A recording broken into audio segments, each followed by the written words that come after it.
Olá, tudo bem? Eu sou o Manuel Alves, mais um episódio gostoso aqui da Passo TV Entrevista.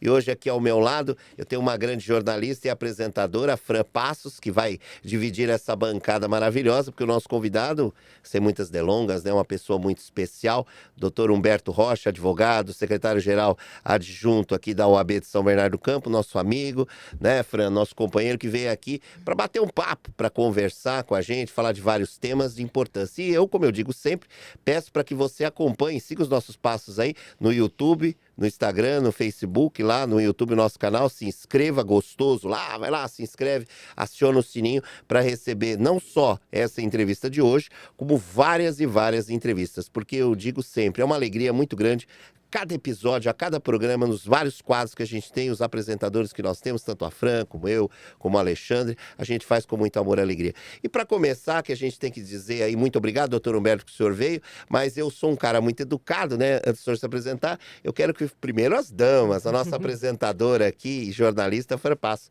Obrigado, Fran, que você está aqui com a gente e vamos para esse bate-papo bem descontraído e bem gostoso. Eu que agradeço aí a nossa audiência. Muito obrigado, doutor Humberto, por estar de novo aqui com a gente, né? Segunda vez que ele vem aqui ao nosso programa. E a primeira vez já foi muito bacana, né, doutor? Sim, Fran, saudar aqui todas as mulheres, né, inicialmente. Também o Manuel, nosso amigo querido, que a gente sempre está aí na caminhada, prestigiando a advocacia, né? E a todos que nos acompanham aí no mundo virtual, né? E televisivo. Um grande prazer. E é verdade, houve uma grande repercussão da última entrevista, com o retorno de pessoas que encontram-se até no exterior. Olha. Ligaram, uma grande repercussão. Polêmicos temas. Da última vez a gente falou sobre política, falamos sobre INSS, né? O que mais teve aí de retorno aí que o pessoal gostou? Sem dúvida, a questão política ela foi muito forte, teve uma repercussão, e o tema atual do INSS. Esses temas eu recebi diversos retornos de pessoas perguntando, querendo dialogar sobre esse tema. Sempre importante, né? O diálogo é algo que nos eleva e que nos traz alguns aprendizados. Isso mostra, né, Fran e Humberto, a força, gente, a força da internet. A força não só da Passos TV, mas da nossa internet, a comunicação. Porque, como dizia o velho guerreiro, quem não se comunica se estrubica. É ou não é, Fran? E de trazer esses temas relevantes aí, tema que influencia na vida de todo mundo, como o caso do INSS, trazer para o debate. Porque é importante a gente conversar, a gente explicar para as pessoas, né? E esclarecer também sobre o que pode ser feito, o que não pode ser feito, como agir nessa situação, né, doutor? Sem dúvida, a gente precisa ter muito zelo por pessoas que ajudaram a fazer o Brasil o que ele é hoje. E são exatamente esses trabalhadores, muitos aposentados, que tombaram uma vida, né? E que muitas vezes o Estado brasileiro não reconhece. É disso que se fala. A questão não é só o que ali se surrupiou do aposentado, mas também de não ter um reconhecimento, uma aposentadoria digna diante das necessidades humanas que esses seres especiais possuem na nossa vida, né? Que são nossos pais, nossos amigos, que depois de 30, 35 anos de trabalho, calcou o direito de ter a aposentadoria. A aposentadoria deveria ter uma outra ótica de visão no Brasil pelos nossos gestores e pelos nossos políticos, né? Nós temos um exemplo do Japão, que tem hoje, inclusive, recuperado pessoas com esse saber técnico de labor que estão voltando à atividade, né? E o Brasil é um país que está envelhecendo. Nós precisamos pensar nisso. As pessoas que se aposentaram, elas têm uma experiência e muito a contribuir para o crescimento do Brasil ainda, eu penso assim. Inclusive, a gente tem visto muito isso, né? Uma diminuição da taxa de natalidade, né? Uma diminuição dos jovens no emprego formal, de carteira assinada, se preparando para uma aposentadoria. E isso vai ter um grande reflexo daqui a alguns anos, né? Uma população que envelheceu e que a gente não vai ter a mão de obra jovem para poder também segurar essa balança, né? Como que o senhor vê isso? É interessante. né? Sem dúvida, o jovem, ele pensa, Manuel, Fran, no empreendedorismo. Ele quer ser um empreendedor, é um direito legítimo, e nós temos hoje muitos instrumentos de inovação tecnológica, e algo que eu tenho feito uma reflexão é sobre a inteligência artificial. E acredito que os governantes precisam urgentemente terem um plano e deflagrarem uma política de levar esse acesso em especial para as nossas periferias. Nós precisamos formar os jovens na inteligência artificial, nos mecanismos de tecnologia nova, porque essa mudança global que existe no mundo, se nós não inserirmos os nossos jovens nesse contexto, a relação de trabalho vai ser uma relação totalmente diferente do que nós conhecemos hoje e passa diretamente por esse conhecimento. Eu acho que é um dever do Estado pensar e levar isto, criando diversas redes de apoio, de formação tecnológica, em especial do jovem e também pro idoso, porque eu sinto que muitos idosos hoje estão sofrendo uma certa exclusão do acesso de serviços e de informação, exatamente por não terem domínio e o conhecimento de manejo das ferramentas tecnológicas na web. E o que Isso é precisaria verdade. mudar? E o que precisaria mudar para não acontecer isso, doutor? Investimento em educação, disponibilização de formação, tem muitos profissionais nessas áreas, criar centros de informação tecnológica para a sociedade. Eu acho que isso é uma política pública séria de levar o conhecimento e de você capacitar as pessoas para esse novo mundo que está surgindo com a tecnologia. Eu acredito que em 30 anos muitas coisas, inclusive na advocacia, não serão como no atual momento com a inovação tecnológica. Inclusive falando aqui dos idosos, né? Eu tenho meu sogro e minha sogra, né? Meu sogro está com 81 anos, minha sogra também. E assim, a gente vê a dificuldade que eles têm, porque hoje para marcar as consultas é tudo via aplicativo. E aí ela tem que entrar lá, às vezes ela chega assim, me ajuda aqui no aplicativo do plano. O resultado dos exames também sai no aplicativo. Aí esses dias ele precisava de uma consulta, né, de um retorno médico, o médico falou assim para ele, olha, não precisa vir aqui não, que eu sei que é difícil para o senhor vir, a gente faz online. Então assim, se você não tem um jovem, alguém ali para te ajudar, fica muito difícil. Então eu fico pensando até nas pessoas assim que não tem esse apoio, né, de alguém da família, como que vai conseguir, né, fazer uma consulta online, como que vai conseguir acessar os exames online, como que vai conseguir marcar consulta sem esse conhecimento tecnológico, né? O mínimo assim do conhecimento até para marcar essas coisas no celular, né? Esse é o grande desafio dos gestores públicos, de difundir isso para que a população de forma plena tenha esse acesso, seja o jovem, em especial o idoso, né? Ele tenha isso. E isso eu vivenciei essa semana com um familiar. Fazia uma reclamação de esvaziamento de um plano de saúde, mas na verdade essa pessoa ela não conseguia acessar os meios digitais por desconhecer para que ela pudesse agendar uma consulta. Então, se realmente não ter alguém que informe, que auxilie, fica difícil. Mas se tivermos políticas públicas que levem isso para os centros de referência dos idosos, que leve para as escolas de uma forma plena, que a gente use os espaços democráticos como a AB, o sindicato, as associações de moradores e possamos criar escolas digitais abertas para a sociedade, eu acredito que a gente consegue fazer uma grande transformação no Brasil. Doutor, aproveitando já que você falou OAB, judiciário, eu queria que o senhor falasse aqui um pouquinho para nós, né, para todo mundo que está nos assistindo também, sobre esse ativismo, né, que vem afetando o judiciário aí, principalmente na advocacia, né, direito na advocacia, já que falou nisso, né, Fran? Aproveitar para falar sobre isso, né? Sim, Manuel, é algo muito grave que tem ocorrido dentro do Poder Judiciário em relação às prerrogativas e aos direitos dos advogados. Eu quero até aproveitar aqui para mandar um alô todo especial para o nosso presidente da Comissão de Prerrogativas, o Dr. Dequec. Que já está convidado para vir, né, Dr. Dequec, nosso grande amigo. Também aqui saudar o nosso presidente da OAB, o Dr. Luiz Ricardo Bertanha, né, um grande abraço, um grande líder da advocacia de São Bernardo do Campo, que tem construído e sido um defensor intransigente dos direitos dos advogados e de toda a advocacia.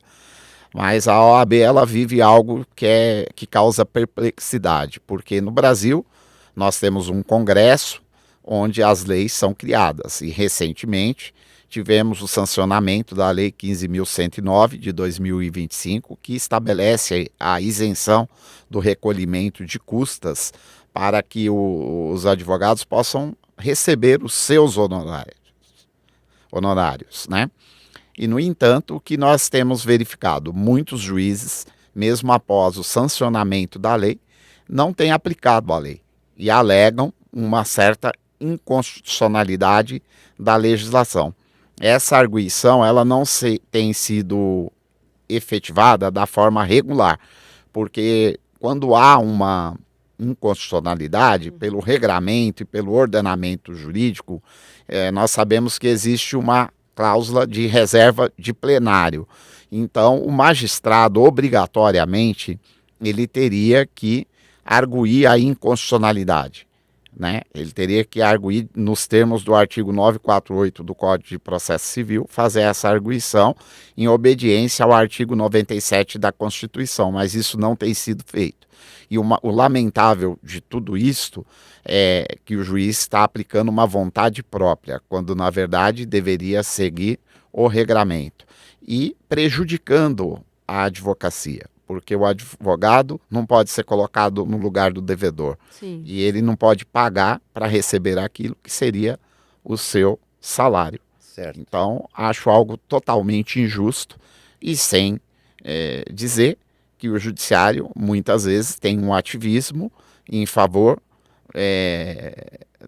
dos grandes grupos financeiros em prejuízo da advocacia. E é fundamental que a dignidade e que se respeite a advocacia como parte essencial do funcionamento e da administração da justiça, como preconiza o artigo 133 da Constituição Federal. Também, né, Fran e Humberto, doutor Humberto, a gente fala sem advogado não se faz justiça.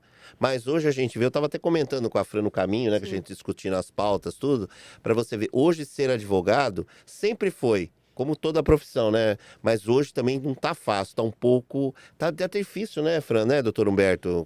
A advocacia, ela não é fácil, ela exige uma constante atualização do advogado em estudos, mas o Brasil é gigante, o mundo é enorme, e eu acho que sempre há espaço para os profissionais que conseguem manter essa performance atualizada dentro do direito, sempre vai existir. Agora, é preciso respeitar a equidade, a paridade, a força de armas e as prerrogativas, porque sem ela, aí a advocacia se torna impossível. Quando o juiz e promotor exclui o advogado, quando o legislador transfere vários serviços para cartórios, para órgãos de conciliação, sem a participação da advocacia, eu acho que tem uma violação constitucional, porque o advogado, a função da advocacia é de ser guardiã dos direitos e da Constituição Federal, e em especial também dos direitos sociais e humanos, né? Quando você tem uma exclusão, isso é perigoso. Eu defendo que você tenha a assistência judiciária, mas ela deveria passar necessariamente pela OAB. Eu tenho convicção que todos os serviços que o cartório faz, a indicação do advogado deveria ser diretamente pela OAB e não um cartório manipulando isso em prol de um ou outro advogado. Isso é preocupante. E a gente tem visto também o caso que tem sido preocupante, que é a questão do falso advogado também. Ainda tem mais essa para atrapalhar. Para ajudar, né? Vamos dizer assim, para atrapalhar. Explica um pouquinho para a gente aí Falso como é que advogado. tem sido isso.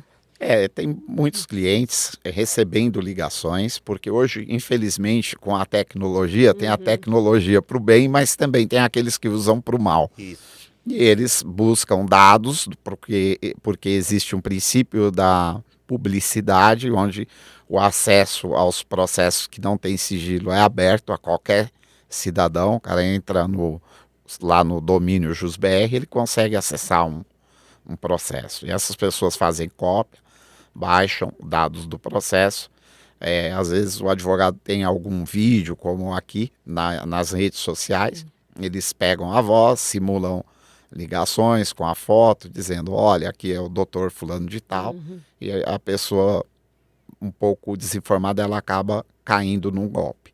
Né? O que fazer para conter esse golpe? Porque essas pessoas ligam pedindo dinheiro, dizendo, olha, você ganhou uma causa, que realmente é real essa causa, mas pede dinheiro. Isso a pessoa não deve fazer, ela tem que confirmar essa situação, junto com o patrono e pessoalmente no escritório, se for o caso, antes de fazer qualquer pagamento. E hoje ela tem um instrumento que, se ela cair no golpe, que ela pode usar, que se chama MED. O que é isso? A pessoa fez um Pix para um golpista ou até por um erro. Ele tem que ligar para o gerente do banco e falar, olha, eu queria acionar o MED porque houve um erro. E nos casos de golpes, lavar a ocorrência policial, né? Para que ela esteja documentada. Esse mecanismo está sendo aperfeiçoado pelo Banco Central. Em agosto ele já deve constar, inclusive, dos aplicativos bancários. Olha que coisa legal. Gente, vocês viram isso daí, o MED, né? Quer dizer, esse aplicativo dentro do Pix já vai ser... Desculpa, como é que fala? Agora eu perdi a palavra. Do banco. Do banco, né? Esse aplicativo você vê que você vai poder acionar, poder se defender, né? Para qualquer tipo de golpe, Isso. então. E é interessante, porque ele faz um rastreamento e depende de quantas contas a pessoa transferiu. E localizando recursos, esses recursos ficam bloqueados, e aí comprovando que foi vítima de um golpe, por isso a importância de se lavrar a ocorrência, o dinheiro é restituído à pessoa. Esse mecanismo já existe, né? Mas ele ainda não chegou a um aperfeiçoamento, porque quando há o saque do dinheiro, então não se consegue restituir. E é meio complexo isso, né? Porque assim, eu soube de um conhecido que sofreu um golpe esses tempos. Ele pediu no iFood a janta dele e tal, e chegou, e ele foi passar o cartão. Aí era para passar lá no cartão, lá, acho que tinha dado R$ 40 a compra dele, né? O rapaz passou 4.000 no cartão dele. Lá né? na hora, né? Na hora, passou 4.000 e falou assim, tô com um problema aqui no visor dele e tal, não sei o que, quebrou. Mas aí ele era de noite, digitou a senha e foi. Depois, quando ele entrou em casa, que ele viu que tinha pitado no celular dele 4.000. Aí ele entrou em contato com o iFood para ver o que tinha acontecido, ligou para o banco e tal. Mas o banco não queria nem fornecer para quem que tinha ido esse dinheiro. Né? Porque tem o sigilo bancário. Então, assim, até para descobrir, né? Para mim, eu falei assim, não, é simples, vê lá para quem que foi feito o Pix, sabe que o cara fez um golpe, né? Aí eles, não, mas não pode ser assim. Aí tiveram que acionar um advogado que entrou com um pedido e tudo para resolver, porque sozinho a pessoa não conseguiu resolver. Junto com o iFood, nada. É lamentável, né? A advocacia, ela sofre com esses falsos advogados que aplicam golpes, e mais os clientes, porque acabam perdendo as suas economias, ficam ali tentando reaver, mas o sistema financeiro tem responsabilidades, e o Banco Central, ele precisa manter a eficácia do Pix, mas ele tem que criar mecanismos que ilida os golpes, porque existe uma indústria de golpes no mundo cibernético, a gente sabe disso. Então, acho muito importante o MED, eu acredito que vai ser uma ferramenta que vai ter uma eficácia e extirpar boa parte dos golpes que existem hoje. E precisa acontecer isso, né? Porque realmente a coisa está muito complicada. Agora, uma coisa que está bombando na internet, eu falo não só na internet também, Fran e o Dr. Humberto, e principalmente aí nas mídias abertas, com relação ao dia 8 de janeiro, né? O golpe, ex-presidente Bolsonaro, toda essa repercussão do STF, esse processo aí. Eu queria que o senhor falasse um pouquinho para a gente, né? A respeito disso, né? Bom, Manuel, Fran, né? Eu penso que é algo histórico, Sim. porque no Brasil muito se fala de impunidade, né? De pessoas poderosas que elas não respondem por crimes, mas essa tônica, na minha ótica, tem sido mudada no Brasil. Quando nós estamos ali assistindo, inclusive militares sentados no banco dos réus e tal. Mas, enfim, a justiça ela está aí tentando defender o Estado democrático de direito. E isso é muito importante, porque a democracia ela não é perfeita, mas ela é algo que traz a liberdade, mas é uma liberdade responsável, que a gente respeite o outro. Isso é a essência da democracia. Você ter a liberdade respeitando o outro. Não dá para se generalizar.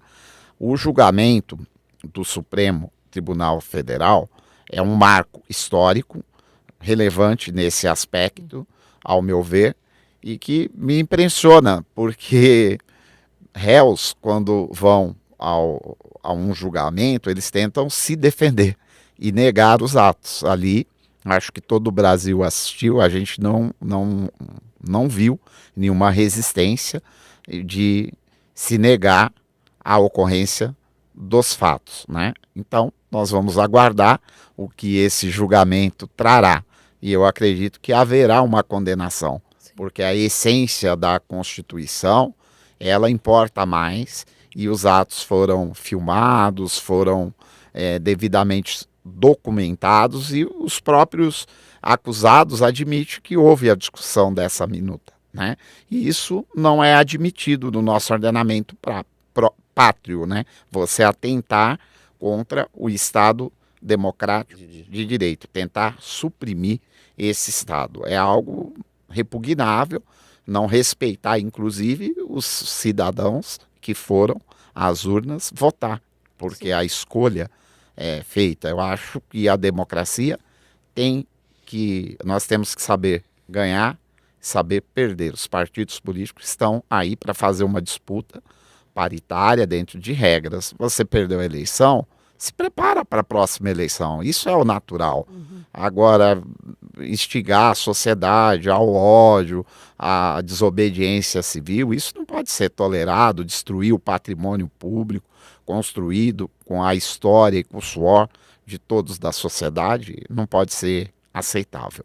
Inclusive, falando do pessoal que foi preso, né, no 8 de janeiro, né? Famoso. Se falou muito sobre a anistia. Você acha que cabe anistia nesse caso? Bem, Né? Porque assim, a anistia seria para presos políticos, não é? E aí a gente está falando assim de pessoas que depredaram patrimônio público. Então assim, viu, né? todo mundo acompanhou e viu o que aconteceu. É um caso que cabe ou não cabe? Olha, vamos lá. Como que você pede anistia para pessoas, alguns não foram nem julgados? Anistia é algo pós um julgamento, ao meu ver, na minha ótica, de interpretar a legislação. Eu penso que, ainda mais, a anistia é algo para presos políticos, pessoas que foram exiladas de alguma forma. Não existe esses elementos da anistia, porque se fala que no Brasil está se vivendo uma ditadura, e isso não é verdade.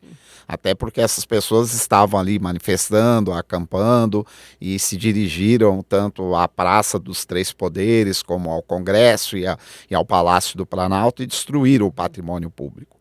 Tem pessoas que vão dizer, mas isso é um vandalismo. Não foi um vandalismo comum, porque isso tinha um objetivo de destituir um presidente eleito pela vontade soberana do povo brasileiro, e inclusive com uma conduta lá combinada com kids pretos de até eliminar as pessoas. Isso não é democracia, gente. Isso é atos criminosos e que precisa ter o rigor da lei para punir as pessoas, claro, respeitando o devido processo legal, que é o que nós estamos assistindo. Sim. Então, numa democracia, haveria um processo, haveria direito de defesa? Sim, na democracia há. Na ditadura não teria. Então, o que essas pessoas falam é algo contraditório. E eu penso que não cabe anistia. Eu acho que anistiar os atos do 8 de janeiro é avalizar a impunidade, é chamar as pessoas para que elas fazer um convite para que a impunidade reine e possa ter novas ocorrências. Então é muito importante esse julgamento do Supremo feito dentro do rigor da lei, e isso é o que nós estamos assistindo. Então, descreditar o Supremo não é um caminho. Descreditar o país no exterior, esse não é o caminho de fazer política, isso não é a boa política. Né? Eu diria isso, não é a boa política. Eu não quero entrar em questões ideológicas ou partidárias, mas o conceito de democracia é muito mais amplo do que aquilo que alguns que estão hoje dentro da política fazem, destilando ódio, destilando a desavença entre famílias, entre pessoas. A política é o inverso, a política ela visa promover o bem comum e ela é necessária para a sociedade. Né? Inclusive, muito se falou aí que algumas pessoas do 8 de janeiro já foram julgadas, né? Uma pegou 14 anos, outra 17 anos. O que o senhor acha com relação a essa pena? É justa, é muito, é pouco? Né? Como que o senhor avalia isso? Bom, primeiro é preciso dizer que essas pessoas, todas elas foi ofertada uma possibilidade de um acordo de não persecução penal. Aqueles que aderiram, eles estão livres já e, enfim, não se submeteu a um julgamento. Aqueles que rejeitaram esse acordo, eles estão respondendo um processo, alguns condenados. Se nós pegarmos paradigmas, por exemplo, nos Estados Unidos, como é que funciona uma pena em relação a um atentado contra a democracia? A pessoa pode ser condenada a uma prisão perpétua lá. No Japão tem pena também perpétua. Em alguns países tem pena de morte, prisão perpétua. Né? Então, se você pensar 14, 20 anos, é uma pena alta, é elevada, mas no Brasil também tem a progressão, que ninguém fala. A pessoa não vai ficar lá todo esse tempo. Uma pessoa que pegou 14 anos, ela consegue sair em quanto tempo? Será? Eu acredito que se ela cumprir, assim, a grosso modo, talvez 4, 5 anos no máximo. Esse tempo que ela está lá já está contando também. Tá contando. Mas você vê, 4, 5 anos, se a gente parar para pensar, né, doutor Humberto, é tempo, hein? É de 14, reduziu, mas mesmo assim é muito Muitos tempo, né? já estão, inclusive, numa progressão. Já tem muitos que já estão em uma liberdade provisória, mas essas pessoas precisam responder, porque elas cometeram, sim, crimes, e a anistia é anistiar a impunidade pelo ocorrido. Então, se isso ocorrer, nós vamos assistir várias cenas.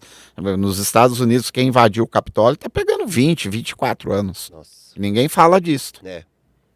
Eles já terminaram o julgamento desse? Não terminou todos, mas algumas ações que estão em curso, que foram apenados, os acusados, eles pegaram 20, 24 anos nos Estados Unidos, para você ter uma ideia. E você vê que não tem fala países muito, que né? criminaliza isso até com pena de morte, atentar contra o Estado democrático de direito. No Brasil, o nosso código é um código antigo, mas 1940. tem a previsão de que é um crime o que aconteceu em 8 de janeiro. É algo lastimável, né, que nós assistimos ali. É um episódio triste da história, né? É que o senhor falou código, eu lembrei, né, que o nosso código, por exemplo, penal é de 1940, é muito antigo, né? E sempre se fala disso, vamos Reformar, atualizar. Tudo, mas eu vejo que só fica no papel, né, doutor Humberto? Eu acho que é muito difícil você ter uma atualização séria no Brasil com o Congresso que nós temos hoje, porque ele devolve pouco para a sociedade. Nós temos pautas importantíssimas dentro do Brasil e que não é discutido com verdade. A indústria da fake news está aí no Brasil, parlamentares usando fake news e se furtam a discutir os temas, né, que estão na pauta, como a isenção do imposto de renda, como a situação das pensionistas, que é algo triste. Hoje a pessoa ela tem uma pensão por morte, ela perdeu um companheiro e é reduzida a pensão, ela recebe 60% daquilo que estava recebendo. Então, quer dizer, essas alterações, esse diálogo do governo com a sociedade, ele precisa ser melhorado, porque tem várias pautas e demandas sociais que não estão sendo atendidas. É isso aí. Então, vocês estão gostando dessa entrevista aqui que a gente está fazendo com o Dr. Humberto Rocha? Faça o seu comentário lá no nosso canal, lá no YouTube, né, no nosso Instagram. Siga a gente, é importante. Sugestões, perguntas, porque assim, é muito legal isso, né? Essa interação com a gente, né, Dr. Humberto? Isso que eu gosto. Sem dúvida. Estar aqui é uma grande honra, né? Participar aqui junto com o Manuel, com a Fran Passos, né? Nesse instrumento de informação, de publicidade para a sociedade do grande ABCD-MRR e até da grande São Paulo, né? E diria global, porque a internet ela não tem fronteiras, né? Essa é a grande sacada, né, da internet, você integralizar, globalizar e integrar o mundo. Então essa informação, ela voa longe. Eu recebi contatos de pessoas que estavam lá em Londres, que assistiram o meu último comentário aqui. Então acho que é uma grande dica aí para as pessoas que têm negócios de anunciar, de usar o espaço, né? É um espaço sem limitador. Muito bem. Por falar nisso, aproveitando aqui, quero falar também de uma empresa que tem apoiado o nosso trabalho, doutor, que é Compre Barato Utilidades Domésticas, uma loja online na Shopee. Ela tem mandado aqui algumas coisinhas pra gente, inclusive ela mandou aqui a taça de champanhe, em comemoração do Dia dos Namorados, né? Tintim, ó. Então, se você não comprou ainda um presentinho aí pra você brindar o Dia dos Namorados, ainda tá em tempo. É mesmo. Né? Ainda tá em tempo. O Dia dos Namorados é todos os dias. Né? O Dia dos Namorados passou, mas assim, ainda vale a pena, compra, passa lá na Compre Barato, tem as taças para você brindar o Dia dos Namorados, tem baldinho com gelo, né, para você colocar um uísque, um vinho, um suco também, né, se você não é do suco, temos essas taças lá também, então dá uma passadinha lá, faça suas compras na Compre Barato e ajuda a gente aqui também a continuar com o nosso programa. Tá bom? Inclusive, essas duas taças aqui é presente pro Dr. Humberto. Obrigado. Aí, doutor. Tomar um vinho com a esposa, a Neide. Isso, um vinho. Mandar um beijo, né? Pra minha digníssima Neide Louro, né? Neide Louro. Pessoa que tá há 25 anos comigo, que me deu vários presentes raros, que são minhas filhas. E é uma companheira de todas as horas. Beijo, amor. Te amo. Esquecendo, né, Fran, do Compre Barato. Lá na Shopee. Barato. O Compre Barato eu conheço, já fiz algumas compras lá, eu recomendo. É isso aí. Também quero mandar um abraço aqui para Alexandre, né, meu namorado também. Manda um abraço para sua namorada. Para minha namorada Cássia Farias, né, que tá lá também ajudando lá na OAB, junto com o Dr. Humberto, Dr. Bertan, ela que é presidente da Comissão de Psicologia no Direito. Um beijo, Cássia, a gente que é muito apaixonada aqui, minha eterna namorada. É ou não é, Fran, né, doutor? Exatamente. E vamos voltar aqui, tem mais coisa pra gente falar ainda, doutor, não acabou não ainda nossa... Tô olhando aqui o tempo, tem tempo ainda. Vamos lá, Frank, trazendo um outro assunto aí que tá na mídia, um assunto relevante, né? Vamos falar do MC Pose do Rodo, é isso? Gente, eu não conhecia esse rapaz, sabia? Eu fui saber agora, depois que aconteceu o auê todo. Então é assim, só pra gente situar. O que aconteceu? Ele é um funkeiro muito famoso, né, no Rio de Janeiro.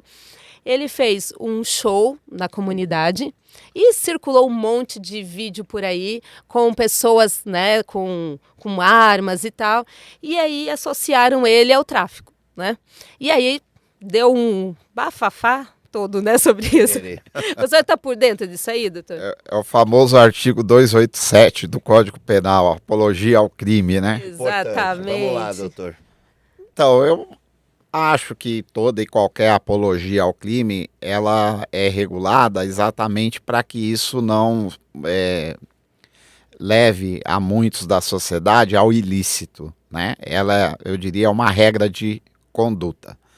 Mas, assim, eu não tenho nenhuma procuração para defender o artista funkeiro e muito menos para defender a apologia ao crime. Mas eu penso no outro tipo de apologia, que às vezes nós não pensamos. O que leva, de repente, um artista a fazer isso? Talvez ele está mandando uma mensagem da apologia ao crime estrutural que o Estado brasileiro comete contra muitos cidadãos. Um país onde 70% das pessoas que vivem em favelas, mesmo depois de 130 anos do fim da escravidão no Brasil, são negros. Um país em que é o maior exportador de alimento e que a fome impera. Um país que as pessoas saqueiam e aviltam direito dos aposentados. Essa não seria um paradigma para repensarmos a apologia ao crime?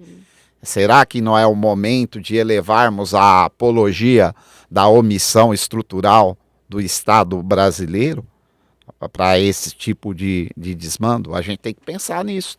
Certo. Então, acho que é uma situação que a gente tem que refletir.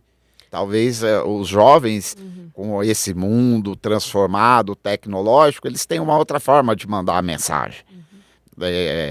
Outra forma de fazer protesto, né?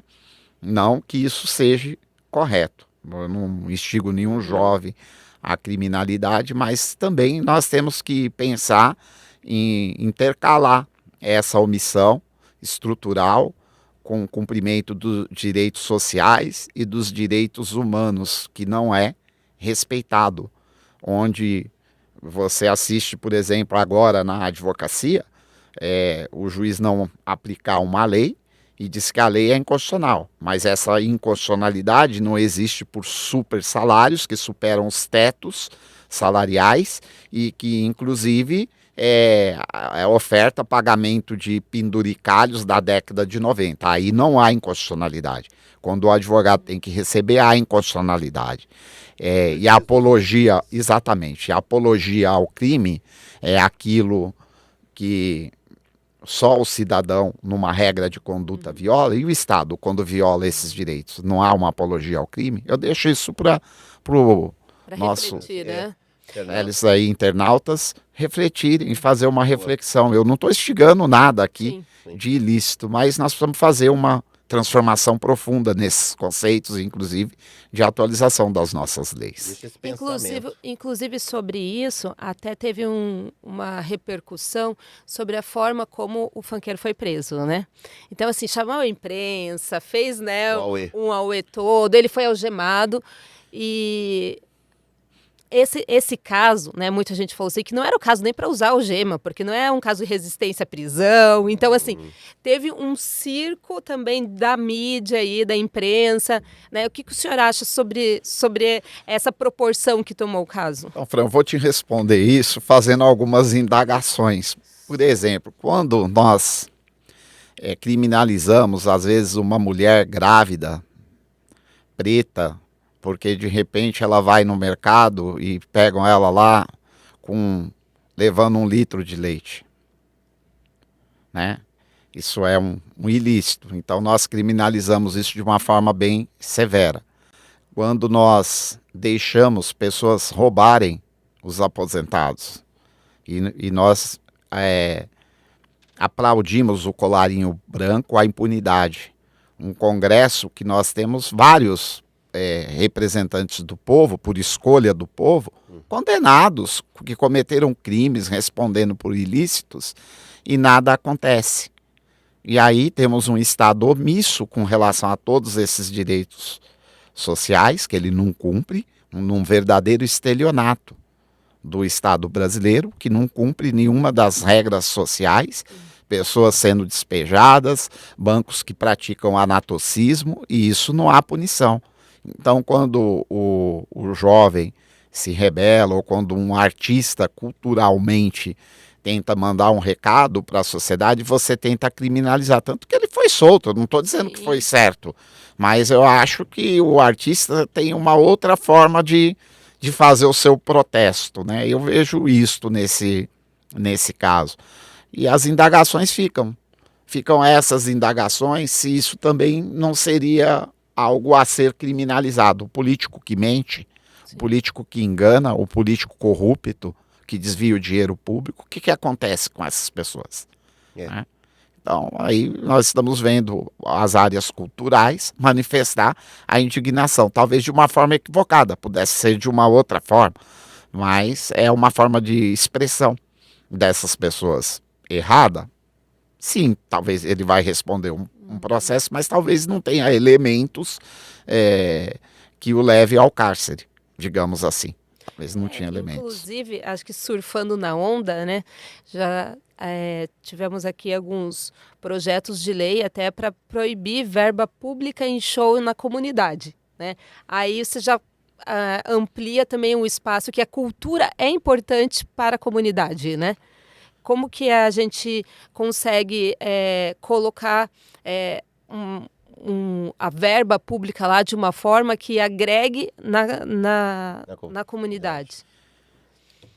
Olha, temos que pensar que a cultura ela é fundamental para o desenvolvimento humano e inclusive para que o Brasil avance. Você barrar a cultura, fazendo restrições financeiras de não contratar um artista com verbas públicas, meu posicionamento é totalmente contrário a isso, porque existem mecanismos de você distribuir essas verbas, de fazer uma contratação eficiente, mas que distribua a cultura para a sociedade brasileira.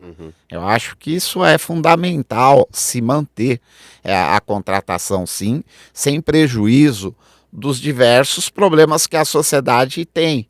Ela tem várias demandas, mas a cultura não é algo dispensável, porque um povo que não tem cultura, que não tem história, ele não constrói o futuro. Eu penso dessa forma. E é uma forma de você evoluir a sociedade, evoluir as pessoas para uma reflexão, para um pensar, para o entretenimento, para também para a questão mental, porque nós vivemos numa sociedade hoje que eu diria doente cognitivamente, pessoas que semeiam a mentira, que usam o ódio, que eles têm desavença até dentro da própria família por questões políticas. O bebê reborn, enfim, tantas coisas que nós estamos vendo, que é uma desestruturação do ser humano, uma desestruturação do ser humano. Isso não pode acontecer na nossa sociedade. E eu acredito que os nossos gestores, eles são sábios quando querem fazer o bem e tem que olhar que a cultura ela é essencial nessa formação da sociedade que queremos. Olha, eu sei que o nosso tempo urge, né? Infelizmente, tá tão gostoso esse papo. Tá um papo assim, faltou um cafezinho. Tinha que ter um cafezinho aqui também, viu, Fran? Porque assim, tá tão gostoso esse O papo. doutor Humberto é o nosso consultor aqui, né? Então a gente escuta as notícias e fala assim, vou levar pro doutor Humberto para ele me explicar isso. Exatamente. Só que o papo tá gostoso, mas assim, infelizmente o tempo urge, né? Eu queria primeiro de tudo agradecer, doutor Humberto Rocha, principalmente o senhor. O senhor já tá convidado, né, Fran, pro próximo programa, podcast, para estar com a gente aqui, pra gente bater outro papo, outros sistemas. Então eu gostaria muito de agradecer, o senhor já tá convidado. E a gente pede que as pessoas acompanhem a gente nas redes sociais aí. Fica aí um minuto aí para o senhor ficar à vontade para dar suas considerações, né, Fran? Eu quero agradecer a TV Passos TV ABC, né? Um canal importante de informação, de notícias, de conhecimento também, porque vocês fazem utilidade pública aqui para a sociedade. Pedir desculpa por algumas falhas, porque hoje eu estou com um aparelho aqui, até com uma certa dificuldade na dicção, porque eu estou com um aparelho e, enfim, foi um grande prazer, enorme prazer estar aqui e tentar, de certa forma, contribuir com a sociedade, colocando uma visão. Eu também não me julgo dono da verdade, mas para reflexão. Acho que o diálogo, você discutir, ter a tolerância em todos os campos da sociedade é algo que nos eleva enquanto ser humano. É uma grande honra. Espero poder, em outros momentos, participar aqui novamente. Eu que agradeço muito ao Manuel e à Fran e deixo a dica aí para que os internautas possam divulgar e seguir esse veículo de relevo tamanho na sociedade. E aí, Fran? Muito obrigada, doutor. Obrigado. E eu quero agradecer também a outro patrocinador que nós temos, a CDO Travel. Opa! Não falamos hoje. Isso, CDO Travel. CDO Travel é a única agência brasileira com um espaço brasileiro em Orlando. né? Então, se você quer viajar para Orlando, eles te dão toda a assessoria, passagem, ingresso para parque, roteiro, eles te ajudam com tudo, te dão toda a assistência técnica, não vai ter perrengue na viagem, ou se tiver perrengue, já teve perrengue em viagem, doutor? Algumas vezes. Algumas vezes. CDO não deixa, né, Fran? Fala aí. Então, mas às vezes acontece algum perrengue, mas o importante é você saber para quem você pedir ajuda, né? O suporte é fundamental, Pode né? ter certeza que a CDO tá lá, a Priscila, o Diego, um beijo para vocês, que sempre atendem a gente também. Pode procurar por eles, eles têm um espaço físico, é só ir lá no lounge deles, que eles vão te dar todo o apoio, vão te ajudar a desenrolar todos os perrengues da viagem aí para que você tenha uma ótima experiência em Orlando. A gente vai colocar aqui na descrição do vídeo também o link deles. Entre em contato se você está preparando a sua viagem, que pode ter certeza que vai ser muito legal. Então não esqueça de seguir a gente nas nossas redes sociais, Facebook, Instagram e principalmente no YouTube. Se inscrever, acionar o sininho, tá aqui na frente, vocês estão vendo aqui Passos TV ABC. E a gente, no geral, aqui na geral, a gente só tem que dar um super beijo, né, gente? Um tchau ali, um geral legal e até o próximo episódio, não é, gente? Muito obrigada, gente. Até mais. Tchau.